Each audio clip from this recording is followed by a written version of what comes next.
제가 주일학교 시절에, 옛날엔 주일학교라고 그랬죠. 교회 학교도 아니고 뭐 차세대 교회도 아니고 주일학교라고 그랬는데, 어, 그 주일학교를 다니던 시절에 맨 처음 이제 교회를 나가기 시작해서 했던 것이 이제 유치부 시절입니다.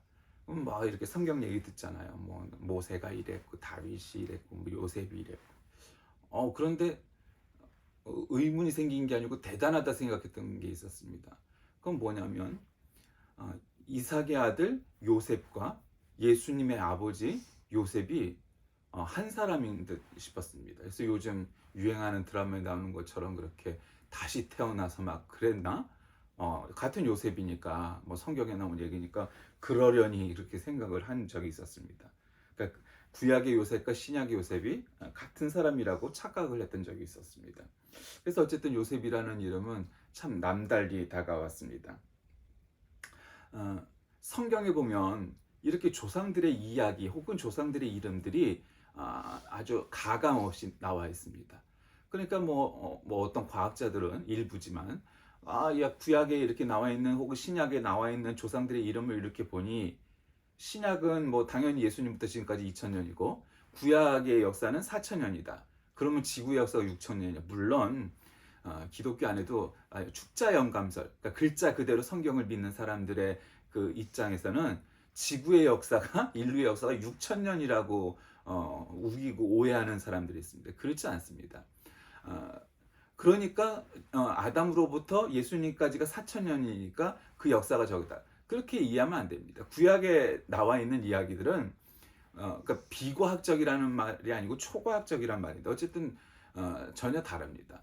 지구의 역사가 몇 억 년이니 뭐 어쩌고 저쩌고 뭐 얘기하는 것도 뭐 대단한 진리인 것처럼 말하지만 그것도 늘 바뀝니다. 그러니까 뭐 알 수가 없어요. 음, 의사들이 대단히 뭐 똑똑한 척하죠. 근데 어이없는 의사도 꽤 많아요. 따지고 보면 예전에 그 아침 프로에서 나와서 한동안 유행을 했었습니다. 한 1년 정도를 유행을 했는데 뭐였냐면 지방을 먹으면 살이 빠진다고 주장을 하는 겁니다. 단백질도 아니고 지방. 그래서 지방만 먹는다는 거예요. 그래서 야, 저 자식 저거 사기꾼인데? 그건 말도 안 되잖아요, 과학적으로. 그러더니 이내 없어졌습니다. 이내. 아주 쏙 사라졌습니다. 지금 얘기도 안 나오잖아요. 한때 유행을 했고 그 의사 TV에 굉장히 많이 나오던 의사였습니다. 그러니까 뭔가 한번 센세이션을 일으켜 보려고 하다가 지도 지 자신을 속인 것 같지만 어쨌든 말도 안 되는 거짓말 한 적이 있습니다. 그 거짓말이 오래가지 못했습니다. 또 의사들이 착각하고 잘못한 오류가 있죠. 아, 쌀에 비해서 밀은 소화가 잘 안 된대. 물론 한국 사람들은 유제품과 밀가루를 오랫동안 잘 먹지 않아서 뭐 수백 년, 길게는 수천 년, 뭐 그 이상을 밀보다는 쌀을 주로 먹고 우유도 잘 못 마셨으니까 그 소화의 효능을 감당할 수 있는 이 내장의 기능들이 많이 없는 소화 효소가 없는 경우가 사실 많습니다. 그거는 팩트일 겁니다. 그런데 그 기능이 있는 사람, 예를 들면 저 같은 경우죠. 저는 우유나 밀가루가 훨씬 소화가 더 잘 됩니다. 아니, 생각을 해보세요. 쌀을 먹으면 훨씬 더 든든하지. 빵을 먹는 것보다 쌀을 먹는 게 더 든든하지 않겠어요? 더 든든해요. 그러니까 소화가 더 늦어요. 그러니까 한마디로 더 든든하다는 얘기예요. 그러나 밀가루를 먹는다고 소화가 안 된다든지 뭐 한약을 먹으면서 밀가루는 먹지 말라든지 그건 말이 안 되는 거예요. 내 경우의 체질이. 왜? 밀가루는 소화가 더 빨리 되기 때문에 쌀에 비해서 빵을 아무리 좋아해도 쌀보다는 든든함이 덜해요. 그러니까 그건 우리나라 대부분의 사람들이 체질적으로 그런 경향이 있지만 모든 사람이 그런 것도 아니고 또 실제로 뭐 그러면 서양 사람들이나 밀가루를 주식으로 먹는 사람들은 맨날 소화불량에 걸리겠네? 그렇지 않아요. 그 체질적으로 우리는 그 효소가 좀 적긴 하지만 그러나 아주 객관적으로 보면 쌀이 더 소화가 안 되죠. 그러니까 더 든든하단 말이에요. 그러니까 그렇게 자꾸 얘기를 주장을 하는 사람도 있지만 그것도 팩트는 아니죠. 오류예요. 예.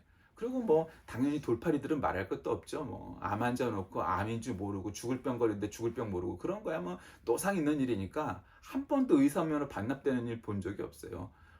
막 신해철이 그 수술로 죽이고 또 다른 사람도 또 그 위에 또 죽여도 의사면허가 반납이 안 돼요. 그러니까 아주 살인면허죠. 그런 경우에. 그런 경우도 많아요. 그러니까 뭐 의사뿐만 아니라 과학자도 마찬가지예요. 가끔 가다 보면 과학자들이 무신론자이지만 과학의 영역과 종교 영역은 다르다라는 것을 확실히 인정을 해요. 그건 어른된 태도죠. 그러나 마치 애들처럼 과학과 종교는 마치 다툼을 하고 있는 것처럼 막 하면 말이 안 되는 거예요. 어느 한 그 무신론 과학자가, 무종교인 과학자가 그런 얘기를 했어요. 과학이 아무리 발전을 해도 종교 영역을 침범할 수 없다. 예를 들면 DNA나 원소 구성으로 본다면 우리와 돼지 혹은 가축들이 다를 바가 하나도 없다. 그런데 우리는 무슨 권리로 그 가축들을 잡아먹고 죽일 수 있는 권리가 있느냐? 종교적인 영향이 아니고서는 설명할 수가 없다. 만약에 그게 아니라면 그냥 우리는 살인을 하듯 살생을 하는 것에 지나지 않는다. 뭐 이런 얘기를 해요. 아우, 저 사람은 아무리 무종교 신앙이 없는 사람이지만 굉장히 정확한 분석을 하고 있고 객관적이다라는 것을 볼 수가 있었습니다. 이렇듯 세상에는 여러 가지 뿌리가 있습니다. 믿음도 마찬가지죠. 제가 신학교 갔을 때 제일 곤혹스러웠던 건 이런 점입니다. 야, 니네 아버지 목사님이야? 아니요. 장로님이야? 아니요. 아, 집사님이구나? 아니요. 교회 안 다니시는데요? 이렇게 얘기를 하면 사람들이 다 깜짝 놀랍니다. 부모가 믿지 않는데 신학교를 온 아이들은 거의 없습니다. 우리 신학부에서는. 그때는 뭐 일반 학과가 거의 없을 때니까 사회복지과나 뭐 이것 빼고는 뭐 일반 학과는 없었으니까 신학대학에. 그러니까 어쨌든 그랬습니다. 그 다 목사 아들 장로 딸인 거예요. 예. 아닌 사람이 없어. 간혹가다 집사 아들 딸도 있기야 있죠. 없는 건 아니지만 어지간하면 다 목사나 장로의 아들과 딸들로 구성되어 있는 게 신학대학입니다. 그러면서 늘 노상 듣는 얘기가 있었습니다. 야, 그래도 목사는 한 3대째는 가야 진짜 목사가 나오는 거야. 그 말이 무슨 말인지 잘 몰랐습니다. 그럴 수도 있지만 아닐 수도 있지. 뭐, 예. 근데 이렇게 지나고 보니까 그 말의 진위를 이제 알게 되었습니다. 그러니까 믿음의 뿌리, 믿음의 연한, 그것이 이렇게 녹익어야 된다는 얘기죠. 꼭 뭐 3대째 목사가 나오고 3대째 장로가 나오고 3대째 크리스찬의 집안이 돼야 되냐? 꼭 그런 건 아니지만 그래도 그 정도는 돼야, 한 100년은 그 집안이 예수를 믿어야 그 집안에서 그 집안이 참된 믿음의 가문이 될 수 있다. 뭐 이제 그런 얘기로 이해하면 되겠습니다. 오늘 본문에는 이 믿음의 뿌리에 관한 이야기를 위하여 요셉의 이야기가 나옵니다. 요셉을 양떼같이 인도하시는 이스라엘의 목자여 귀를 기울이소서. 그룹 사이에 저장하시니 빛을 비추소서. 그러니까 요셉, 2절에 에브라임, 베냐민, 므낫세. 그러니까 이 사람들은 뭡니까? 믿음의 조상들이죠. 그리고 이 성경의 그 본문, 이 시편은 여러 다소 이 차이가 있지만 요셉, 에브라임, 베냐민, 므낫세 이렇게 언급한 사실을 볼 때 이 시편이 쓰여진 지역 혹은 시대는 남북조 시대, 남이스라엘, 북이스라엘, 남유다로 나뉘어졌던 시대에 북왕국 이스라엘에서 쓰여졌다 이렇게 이해를 합니다. 왜냐하면 이 지파들이 요셉은 뿐만 아니라 이제 뭐 므낫세니 뭐 이런 사람들이 다 북왕국의 조상들입니다. 그러니까 남왕국은 두 지파밖에 안 되죠. 그러니까 이 지파가 그렇기 때문에 그렇고, 또 여러분 아다시피 10지파가 북이스라엘로 모였지만 결국 나중에 어떻게 됩니까? 여러분 이 예수님의 이 족보에서 요셉은 거의 중시족급 아니겠습니까? 대단한 사람입니다. 그럼에도 불구하고 그 가문이 있는 이 북이스라엘이 빨리 망하죠. 또 종교적으로 신앙적으로도 굉장히 하나님을 잘 믿질 못하죠. 그래서 북이스라엘은 빨리 망하고, 빨리 망할 수밖에 없는 것은 그렇게 종교적인 그리고 정치적인 역사적인 위기가 계속 다가오는 거예요. 그러니까 그 속에서 쓰여졌다 이렇게 말하니까 요셉, 에브라임, 베냐민, 므낫세 뭐 이런 조상들이 나오는 겁니다. 그러면서 3절에 이르죠. 하나님이 우리를 돌이키시고 주의 얼굴 빛을 비추사 우리가 구원을 얻게 하소서. 그 환난 중에 하나님께 구하는 기도가 바로 오늘 이 시입니다. 원래 이 시는 아삽 가문에서 저술한 시라고 보는데, 이거 지금으로 이게 현대적인 표현하면 뭐 아삽 뭐 음악단, 아삽 관현악단 뭐 이렇게 표현하면 되는 거예요. 개인의 이름이라기보다는 이게 그룹인 거예요. 아삽이 밴드인 거예요. 아주 더 현대적으로 말하면 BTS처럼 뭐 비틀즈처럼 뭐 그렇게 표현하면 할 수 있는 거예요. 어쨌든 아삽이 만들어낸 노래 시라고 볼 수 있겠어요. 어쨌든 자, 오늘 이 시인 기자는 이스라엘이 처한 고난과 처참한 환경 가운데에서 하나님께 긍휼과 은총을 구하는 내용의 기도가 이 시의 주제입니다. 이 기자는 하나님을 요셉을 양떼같이 인도하시는 이스라엘의 목자로 묘사하죠. 요셉이란 북이스라엘의 어떤 대명사 같은 겁니다. 왜냐하면 요셉의 자손들이 북이스라엘의 주축 국가이기 때문입니다. 그러니까 성경은 참으로 정직하게도 예수님의 조상 가운데는 기생도 나오고 라합 같죠. 또 시아보자고 꿈까꾸가 루트 나오고 별 핵의 남자들은 남자들은 말할 것도 없고 그런 일들이 성경에 아주 그냥 드러내 있잖아. 왜 드러냈겠어요? 정직하게 딱 기록했어요. 예수님의 조상들은 막 다 고결하고 막 믿음이 다 좋고 이렇게 기록하지 않았어요. 그건 거의 막 신화처럼 기록한 거죠, 진짜. 그러지 않았다는 거예요. 각색하지 않고 있는 그대로 조상들의 단점은 단점대로 장점은 장점대로 다 기록해 놨는데 중시족급으로 꼽을 수 있는 요셉인데 그 요셉의 지파들이 이 이스라엘의 주축인데 그러면 막 잘 됐어야 되는 거 아니에요? 북이스라엘이? 오히려 10지파가 있는데 근데 2지파보다도 못하게 더 빨리 망하게 되고 더 급격하게 종교적으로 타락해가는 과정을 볼 수가 있어요. 그러니까 이 북이스라엘이 하나님을 이스라엘의 목자라고 한 것은 이스라엘 백성들을 향한 하나님의 사랑과 인도를 강조하는 거죠. 하나님 이스라엘의 목자 되시죠. 그런데 이 나라가 지금 이진영입니다. 그러니 이 나라를 구원하소서, 이 나라를 이끌어 주소서, 이 나라를 물가로 잔잔한 물가로 인도하여 주소서, 이렇게 기도하는 거죠.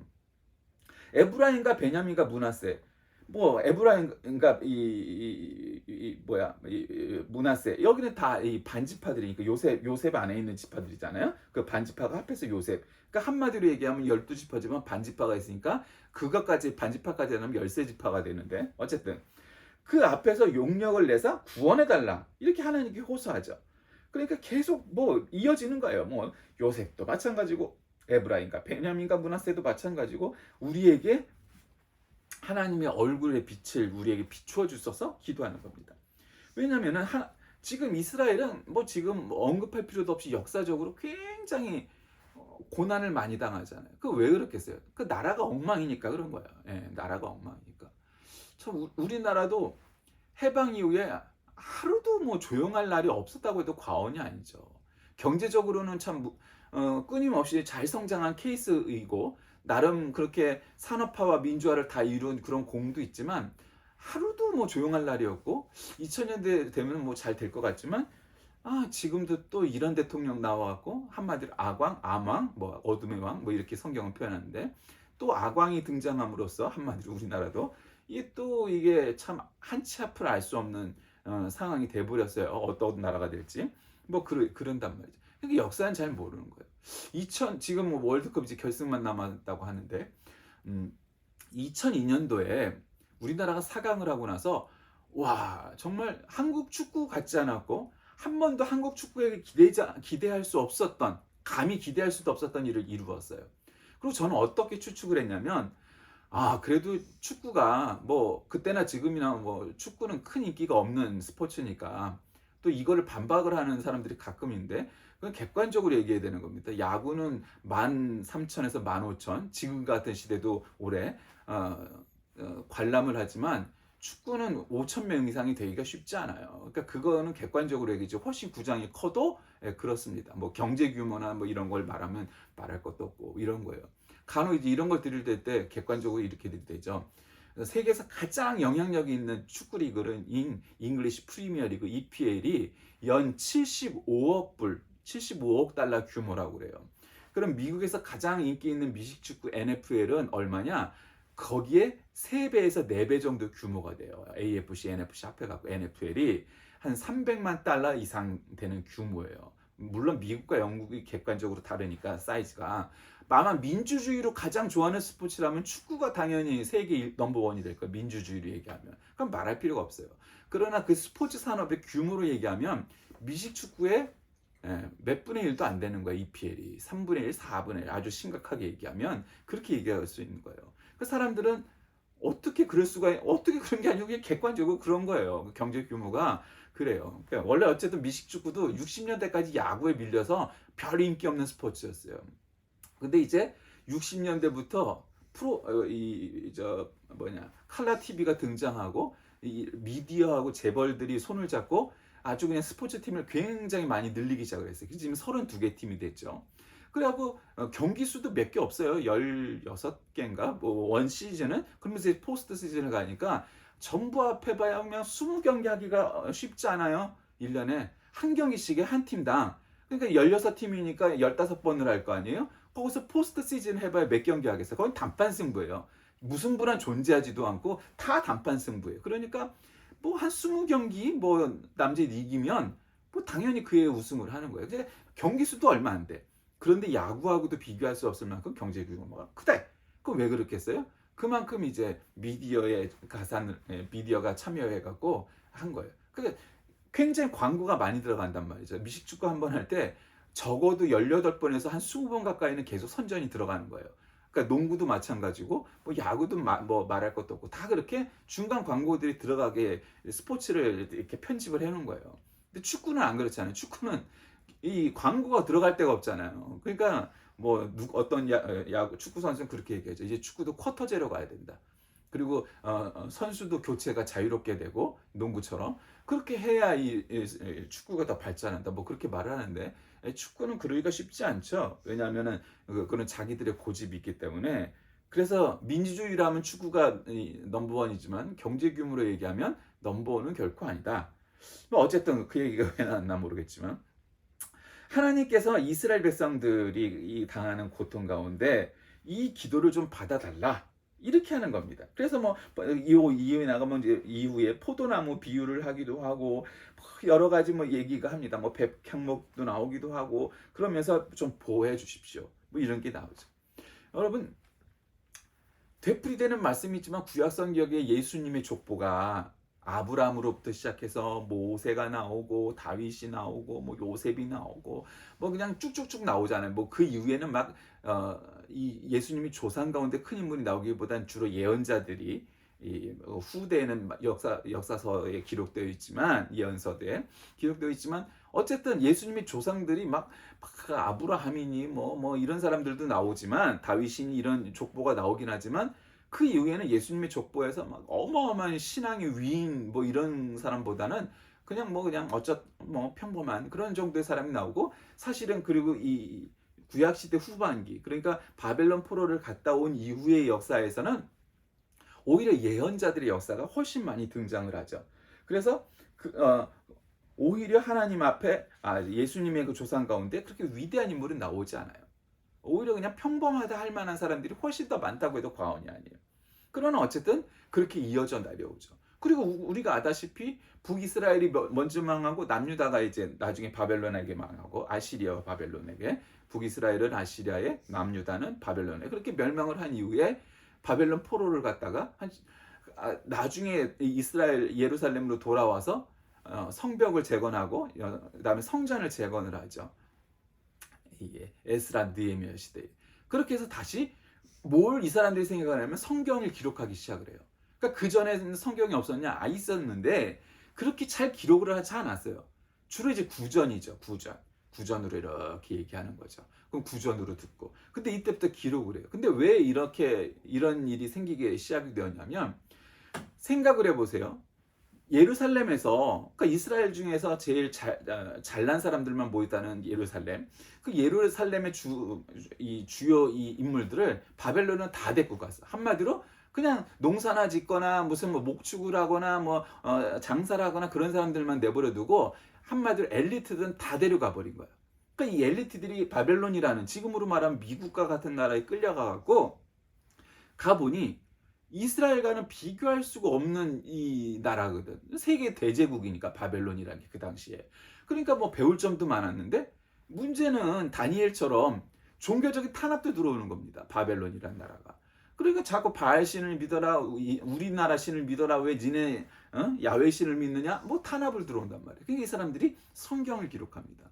성경을 여태까지 구전으로 내려오고 뭐 이랬던 걸 성경을 기록하고 이제 그 이후에 바벨론 포로기 이후의 예언서 같은 경우는 훨씬 더 기록을 하죠. 구전이 아니라 바로바로 기록을 하기 시작을 하죠. 그러면서 구약의 성경들이 기록되었고 그것이 우리가 정경 하나님의 영감으로 쓰여진 성경이라고 인정하는 것이 39권 이렇게 기록된 것이 구약 성경이죠. 오늘날 말하는. 어쨌든 바벨론 포로기에 이 사람들이 기록하기 시작을 합니다. 성경을. 그래서 그게 성경이 되는 겁니다. 그러니까 그전에는 안 기록했어요. 왜 기록했겠어요? 바벨론에 가보니까 예전에는 당연히 토요일이 되면, 안식일이 되면은 성전에 가거나 회막을 가서 아이들에게 하나님의 말씀을 토라를 가르쳤죠. 그리고 우리나라로 따지면 주일학교, 교회학교 같은 데 가서 아이들이 성경을 달달달달 암송하는 거예요. 뭐 역사도 암송하고 토라, 율법도 암송을 하고 아이들이 그랬단 말이에요. 근데 막 이제 그런 걸 금지를 시킨 거야. 뭐 시나고그가, 교회가 있었겠어요? 유대교회가? 없죠. 그러니까 어떻게 했어요? 성경을 기록한 거예요. 그래서 그 성경을 가지고 가정에서 가르치기 시작을 하죠. 몰래 몰래. 우리나라 일제시대 때 한국 역사나 한국의 말을 몰래 몰래 막 가르치면서 그렇게 했던 분들이 있었던 것처럼 그렇게 가르쳐서 아이들이 이 민족의 자긍심, 민족의 역사, 민족의 신앙을 잃어버리지 말라고 그렇게 가르치기 시작을 해요. 이제 그게 거의 교육의 뭐 출발이었다 해도, 뭐 그전에도 교육은 있었지만 본격적인 종교 교육의 출발이었다 이렇게도 과언이 아닙니다. 어쨌든 그렇게 해서 신앙을 잃지 말라고 가르치기 시작합니다. 그래서 그 이후에 그렇게 돌아오죠. 우리는 이미 역사를 다 아는 사람들의 입장이니까 지금 이 북이스라엘이 위기다. 당연히 위기일 수밖에 없죠. 왜 위기예요? 그 북이스라엘이 하나님을 제대로 믿지 못했어요.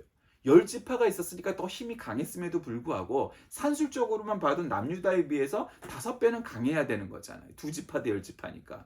근데 5배가 강한 게 문제가 아니라 5배나 더 약했다는 데 문제가 있는 거예요.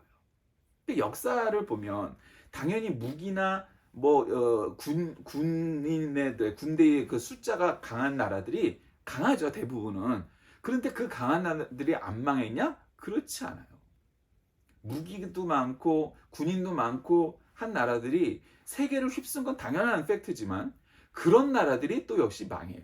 그러니까 제국이 이렇게 상승을 해갖고 세계를 휩쓸다가 어느 순간부터 이제 그 나라가 망하기 시작하는데, 무슨 내재적 요인도 있고 외부적인 요인도 있겠지만 뭐 지금 뭐 역사를 논할 적은 아니지만 그렇듯이 그 나라가 얼마나 강한 나라이냐와 관계없이 강한 나라는 강한 나라대로, 약한 나라는 약한 나라대로 전성기도 있고 또 쇠퇴기도 있고 결국 멸망을 하고 뭐 이런 어떤 흐름을 타는 것이 역사잖아요. 우리가 아다시피 우리나라에서 뭐 신라의 1000년, 고려 조선의 500년 500년 이렇게 왕조를 이어간 나라가 사실 많잖아요. 뭐 일본의 한 왕조라는데 어차피 그 나라 역사라는 거는 여러 가지 문제가 있지만 한 가지는 왕이 사실 실권을 갖고 있는 나라가 아니었으니까 그렇게 유지가 될 수 있었던 거고, 근본적으로 그랬던 거고, 이 중국의 역사에는 200년 이상 간 왕조가 거의 없어요. 그러니까 세계 역사에서 평균적으로 세계 모든 나라를 합하면 250년 정도를 평균으로 잡아요. 한 왕조의 유지 기간이. 우리나라는 뭐 보통 2배, 4배의 역사를 기록한 나라니까 굉장히 정치나 이런 것들이 안정이 돼 있던 나라라는 거죠. 그렇지 않고는 어떻게 다른 나라에 비해서 왕조가 2배에서 4배까지 이렇게 오래 갈 수 있었겠어요. 뭐 어쨌든 우리나라의 왕조가 그랬는데, 이 당시에 북이스라엘은 그냥 하나님 입장에서 봐도 이것들을 살려 죽여 이래야 될 입장이고, 그냥 인간적인 입장에서 봐서 역사적으로 혹은 정치적으로 봐도 패망할 수밖에 없는 요인이 있었다는 거예요. 그런 게 뭐겠어요? 종교적인 타락인 거예요. 첫째가 그러니까 남유다는 2지파밖에 없었지만 종교적인 순수성을 지켰어요. 그건 굉장히 중요해요. 그러니까 소위 요즘으로 얘기하면 복음주의, 보수주의 신앙이 남유다에 있었던 거예요. 복음주의 신앙을 지키는 건 굉장히 중요해요. 순수성을 지키는 거예요. 그러니까 복음주의 신앙이니까 나가서 태극기 흔드는 사람들은 복음주의가 아니에요. 복음주의를 지켜야 되는 거예요. 복음주의 이 신앙의 정통성과 순수성과 뭐 이런 거를 자꾸 지키려고 하는 것은 굉장히 중요한 거예요. 뭔가 다른 종교, 어떤 다른 정치, 다른 사상, 다른 또 그런 게 전혀 없어도 이념이나 뭐 이런 사상과 타협하지 않아도 이 속으로 배가 골마가기 내재적으로 하는 거 많잖아요. 카톨릭이 그랬던 거잖아요. 그런 것처럼 결국 그렇게 해서 종교나 나라가 망해 나가기 시작을 하는 거예요. 그러니까 북이스라엘은 종교적으로나 정치적으로나 계속해서 망해갈 수밖에 없는 요인들을 계속 갖고 있었던 거예요. 그러니까 문제가 되는 겁니다. 믿음의 뿌리라는 건 그런 거예요. 예수님의 조상들이 잘한 건 잘한 대로, 잘못한 건 잘못한 것대로 기록되었다고 말씀을 드렸죠. 뭐 지금 뭐 일일이 열거할 수 없지만 여러분 왜 기록을 했겠어요? 그게 팩트니까. 그리고 그것을 감추거나 뭐 가릴 이유가 하나도 없었던 거예요. 만약에 우리가 이슬람처럼 만약에 우리가 뭐 비슷한 뿌리를 갖고 있으니까 그렇게 종교를 믿는다면 그런 조상들을 가리워야겠죠. 사실은. 조금 부끄러운 조상들은 빼고 그 내용을 나중에 그렇게 기록해 놓으면 수천 년이 지난 뒤에 사람들이 알겠어요? 모르지? 기록을 안 해놨으니까. 그럼에도 불구하고 다 기록했다는 거예요. 잘한 건 잘한 거대로. 구약 성경이 사람들의 잘못과 죄와 오류들을 얼마나 많이 기록해 놨어요. 많이 기록해 놨잖아요. 그러니까 오늘 이 본문은 이 민족이 국가의 회복을 위한 간절한 호소가 담겨져 있죠. 이 시인 기자는 이스라엘의 형편을 헐린 포도원으로 비유하면서 이 시가 포도원의 주인이신 하나님께 도움을 요청합니다. 그러면서 하나님과 우리는 포도원 주인과 포도나무와 같다. 이렇게 묘사를 합니다. 그러면서 하나님의 구원을 강구하죠. 우리 주인이시니까 또 요셉처럼 양치기가 되셔서 목동이 되셔서 목자가 되셔서 우리를 잘 이끌어 주소서. 근데 뭐 결국 나라는 망해가죠. 참 안타까운 일이. 종교적인 차원에서 정치적인 차원에서도 그 나라를 구원해낼 길이 없었던 거예요. 그러니까 진정한 신앙이란 목숨을 걸 만한 이유가 딱 세 가지인 거예요. 하나님을 위해, 민족을 위해, 뭐 가정을 위해. 그것 말고는 그렇게 절대적인 것이 하나도 없는 거예요. 나머지 무슨 사상이니 뭐 사상이라는 게 그때그때 흐름이 있는 거고 나는 좀 이쪽이 좋고 나는 이쪽이 좋고 뭐 그럴 수도 있는 거고 그렇지만 하나님을 위해서, 나라를 위해서, 가정을 위해서 그거는 뭐 절대적인 가치 아니겠어요? 그러니까 뭐 말할 필요가 없어요. 또 거기서 또 약한 걸 따지면 사실 3등은 나라죠. 나라나 뭐 민족이다 뭐 이런 개념은 사실 굉장히 뭐 그것도 그 얘기만 듣도 길지만 어쨌든 굉장히 나중에 후대에 생긴 거고 결국 하나님이 세운 것은 딱 두 가지밖에 없어요. 교회와 가정밖에 없어요. 하나님이 세워주신 건. 그러니까 나라도 그 다음번의 일인 거죠. 그러니까 그런 개념이 정확해야 되는 거예요. 나라는 우리나라가 다른 민족이나 더 땅을 저거해서 더 큰 나라가 될 수도 있고 더 적은 나라도 될 수 있고 나라를 잃을 수도 있어요. 우리나라를. 그럼 뭐 역사적으로 우리가 뭐 다 경험해 왔으니까 나라는 그럴 수 있어요. 그러나 하나님의 나라는 그렇지 않아요. 그리고 가정도 마찬가지죠. 어떻게 됐거나. 그러니까 본장은 그런 안타까운 나라의 망해가는 심정을 가지고 우리의 신앙의 뿌리 그 뿌리를 잘 지키고 싶어하는 그 심정이 아주 강하게 나타나고 있는 거죠. 말씀을 정리합니다. 오늘 이 믿음의 뿌리가 어디서부터 출발했느냐? 자기는 당연히 조상으로부터 시작했죠. 믿음의 조상 아브라함부터 계속 연이어 내려와요. 빛나는 다윗과 솔로몬의 시대도 경험해봤잖아요. 이 사람들 그 역사를 알잖아요. 우리나라도 우리나라의 아주 자랑스러운 역사도 있잖아요. 광개토대왕도 있고 뭐 세종대왕도 있고 뭐 자랑스러운 역사가 없는 나라가 어디 있겠어요. 다 있죠. 망한 나라에도 다 자랑스러운 역사는 있어요. 그러니까 그런 자랑스러움도 있고 뭣도 있고 다 있는데 지금의 현실은 어떠냐? 안타까움을 금할 수 없는 그런 현실에 놓여져 있는 게 북이스라엘의 현 상황이라 지금 그것을 애통해하는 것이 오늘 내용입니다. 이 시인의 기도의 모습을 보면 하나님께 드리는 기도의 모습이 어떠해야 되는가를 우리는 바라보게 되죠. 기도란 하나님의 약속과 말씀을 우리가 지켜나가게 해 주소서지 하나님 뭐 이것도 이루어 주시고 하나님 이것도 성공하게 해 주시고 뭐 이따위를 기도하는 게 기도가 아니라 하나님이 약속하신 그 약속을 이루어 주소서. 우리가 그 약속을 이루게 우리를 도와주소서. 그렇게 기도하는 거라는 거죠. 기도자 자신의 공로나 의에 따라 이루어지는 것이 아니고 지금 우리나라가 지금 이 시대가 참으로 하나님께로부터 너무도 멀리 떨어져 있게 다시 하나님께 돌아가게 하여 주소서. 그렇게 기도해야 된다는 겁니다. 그럴 때 우리의 믿음의 뿌리를 찾고 우리의 믿음의 본질을 찾을 수 있게 되는 겁니다. 단순 육체적인 그 뿌리가 아니라 우리의 신앙의 영적인 뿌리를 찾아서 우리가 이 나라를 지금의 이 시대를 바꾸어 나가는 변화할 수 있는 저와 여러분이 다 되시길 주의 이름으로 간절히 기도하겠습니다. 살아계신 하나님, 오늘도 우리는 이 믿음의 뿌리에 대해서 북이스라엘을 놓고 우리를 비추어 봅니다. 참으로 우리도 여러 가지 안타까운 현실이 많은데 하나님께 기도하는 민족, 기도하는 교회가 되게 하셔서 이 나라를 그리고 이 시대를 변화할 수 있는 그런 교회가 되게 인도하여 주옵소서. 예수님의 이름으로 기도합니다. 아멘.